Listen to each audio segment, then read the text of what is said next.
Welcome to the 2012 Fast Action Series Volume 3. Hopefully you have taken the advice of the first Fast Action video and gotten 7 Habits of Highly Effective Teens, or at least went to the library or something and just read the chapter, taken an hour or two out of your life to read the chapter on beginning with the end in mind, and taken down the exercises, done the exercises so that you have where you want what you want to be when you grow up, what you want to do with your life, because that's going to be the big rock that's going to keep you, the big tree with deep roots that you can hang on to during life's storms. And hopefully you've also taken the advice of the second video and you've set some big time goals, and you've actually gone into them and set all the little goals that you're going to have to do to get the big goals, or solve all the little problems to solve the big problem. Hopefully you've done all that, because we're going to need all that in this video, and we're going to wrap it together with some techniques and some stuff that you've probably never heard of, because in this video we're going to be talking about working smarter, not harder. In my life, I have never gotten anywhere working harder. In this economy, in this time, you can't just work harder and bang your head against the wall doing the same things over and over and over again and expecting a different result. I mean, that is the definition of insanity. So, we're going to have to work smarter. So we're going to be talking about some heady, high-level things, but hopefully by the end of this video, I'll have put this all together for you and you'll have a better understanding of it, so that you can go out and take action in your real life and get real results in 2012. So first thing that we're going to be talking about is Dr.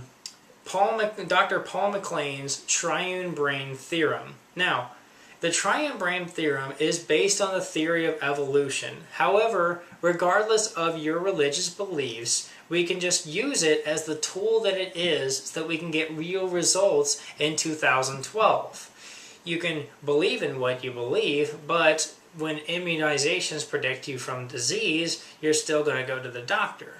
So let's take this as the tool that it is, and we can use it to develop and get real results in 2012. So let's go. The triune brain theorem is the theory that our primal instincts grew before anything else. Eating, sleeping, defecating, urinating, procreating, these types of things just to keep us alive. That part of the brain was the first to develop. And then after that, the emotional brain grew on top of it, so that we can pair, we can mate, and that we can develop emotional connections with our child, because primally and logically there's nothing that would keep us around to be a parent for a child. The only thing that keeps us there is an emotional connection. So with that emotional connection keeps us around. Otherwise the child is just something that takes up space, eats, sleeps, screams, and just wants all of our attention. I know that's callous of me to say, and I do love children. I have 3 little brothers myself, but that is, without the emotional connection, that's what we are.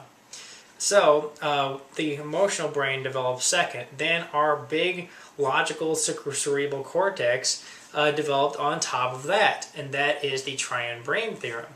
So we think that we can think, feel, and do, but that's not the way it works. You can't think about working out, then feel like working out, and then go work out. If it was that simple, then everybody would work out, and everybody would not have trouble getting themselves started working out like this.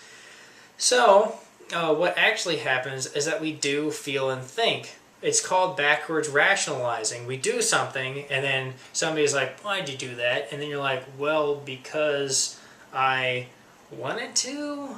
And it's this backwards rationalization process. You apply the logic after it's already done.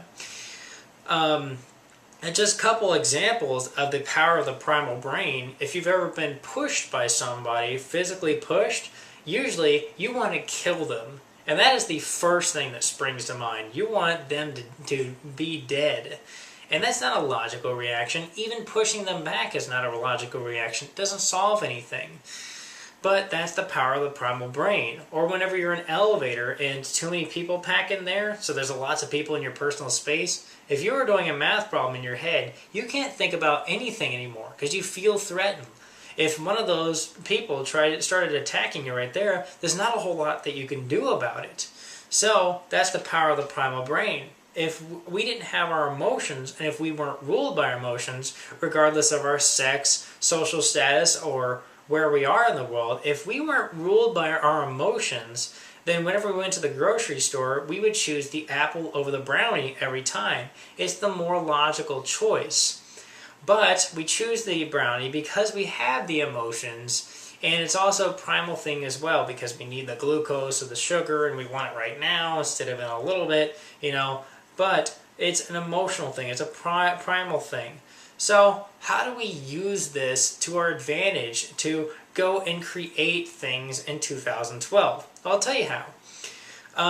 It all goes into Abraham Maslow's hierarchy of needs. I learned about all these concepts through Eben Pagan, and I think I first heard about all of them together in Eben Pagan's program, Wake Up Productive, by the way. But Abraham Maslow came up with this hierarchy of needs, and what he said is that if we don't take care of our bottom level needs, then we won't be able to graduate to the more higher level needs, and which include things like self-actualization and stuff like that. Self-actualization is stuff like with what Richard Branson is doing with Virgin United, trying to end world hunger, cease the effects of global warming, and stop world conflict, these types of things, and he's actually doing a pretty good job of it. He's ended some of the world hunger. He's stopped some of these things. He's doing a good job. It's not just an idea or a theory, that kind of stuff. It's what I call the difference between pandering and helping. Now, if you had a friend that was suicidal, was going to commit suicide, you can pander to them. You as a person, maybe you can take them out to some drinks, or get them a girlfriend or a boyfriend, whatever they want, that kind of thing, or give them hugs, tell them that you love them and everything. That's pandering. But a clinical psychiatrist or a hostage negotiator that's used to dealing with suicide cases, they can actually help. They have the degrees, they have the skills, they have the abilities. But even the hostage negotiator and the psychologist needs to take care of their basic level needs before they can go out in the workforce and really begin helping people instead of just pandering to people. Not counselor, psychologist, clinical psychologist, these types of things. So, the bottom level needs, as Abraham Maslow put them, was security, health, and love. But they've evolved into money, health, and relationships. So if you have all the relationships and all the money in the world, but your health is failing, you're going to tend to that right away. Or if you have all the health and all the money, but you don't have any relationships, you know that in today's economy, we can't just buy love, someone that actually loves us. We can buy someone to attend to our needs if we're somewhere like Nevada where it's legal, but we can't buy actual love and relationships. You can get people that are gold diggers and stuff like that. You'll still have it in the back of your mind that they don't actually love you. If you have all the health and all the relationships with no money, you're constantly going to be scrambling. And you probably felt that feeling at some point in time if you lived in your car or lived in some other poor position where you're just constantly scrambling to just pay the bills, just get some money, some cash, some anything, so that you can get things done. Or if you've ever had to sell something that you own just to pay your rent. That's another rough feeling that you can come across. So we need to get all three of these things taken care of. And some people think that health is not a high motivator, but if you wake up with a massive headache or something, guaranteed that even if you're running really late for work, you're first going to go to the medicine cabinet and you're going to grab some aspirin or some headache medication, and you're going to take like 100 pills so that you can get over it as soon as possible. If you have a stomach ache, I know that would ruin my whole day, a stomach ache, and I'll take like half a bottle of Maalox just so I can get back to normal and get on with my day. You have to take care of it first. If you're lying in the hospital bed, I'm sorry, you're not going to get much of anything done besides watching some daytime TV. So we have to get these bottom level needs taken care of. So I'll give you a couple of resources so that we can take care of this stuff in 2012 and graduate to the more high level needs. You probably have lots of logical goals and everything, and maybe even some emotional goals down on your pieces of paper the way that you've done things. But we have to take care of our primal emotional needs before we can not only be able to help other people like the clinical psychologist, but also help ourselves. Really do things. Remember, we're not trying to do the same things that we've done in the years that we have passed where we haven't gotten anything done.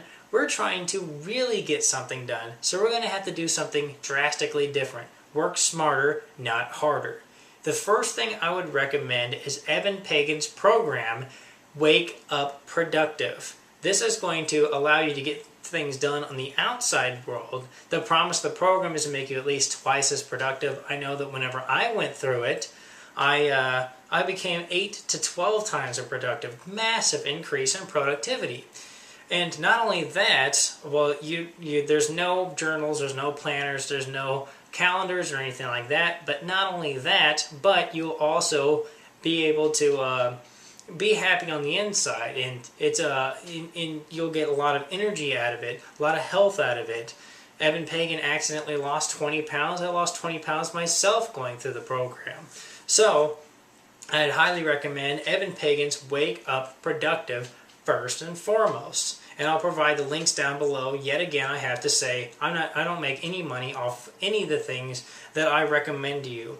So not only Evan Pagan's Wake Up Productive, but then you can go on to the other needs that are most pressing to you. If you don't know what's most pressing to you, then ask one of your friends what you talk about all the time. If all you talk about is girls or boys, and all you do is go out to bars or something like that, trying to find girls or boys, that's probably the most pressing issue on your mind. So let's take care of that first. For men, I recommend double your dating. Instead of being a pickup artist and relying on pickup lines, double your dating gets down to the core issues, the emotions, and it fixes these problems for life. So I recommend the Double Your Dating Enterprise. Just do a search for that, and I'll provide the links down below. For women, I recommend Catch 'em and Keep 'em, but there's also another one that I'll recommend down below. And if you're in the St. Louis area, you can go to meetup.com and join a group called The Journey, and they will lead you towards the finding a mate thing that doesn't rely on your makeup or how good you look in the moment.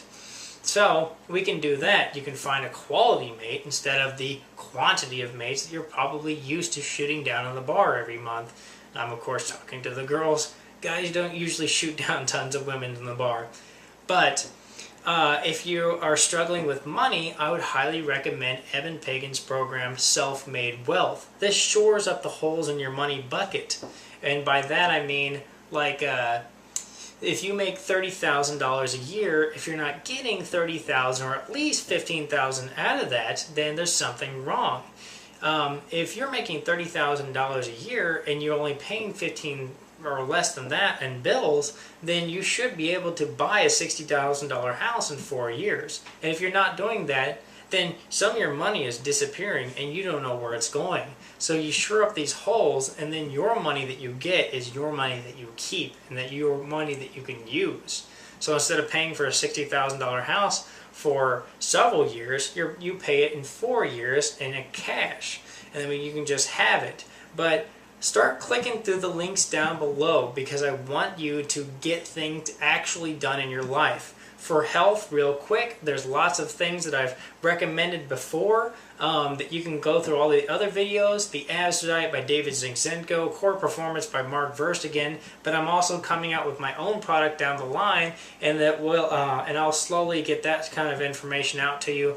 But I'm completely out of time, so just start clicking through the links down below. Click on Evan Pagan's Wake Up Productive, start going to that webpage, and then start taking real actions so that you can really get stuff done in your life. Start working smarter, not harder, and together we can get stuff done in 2012.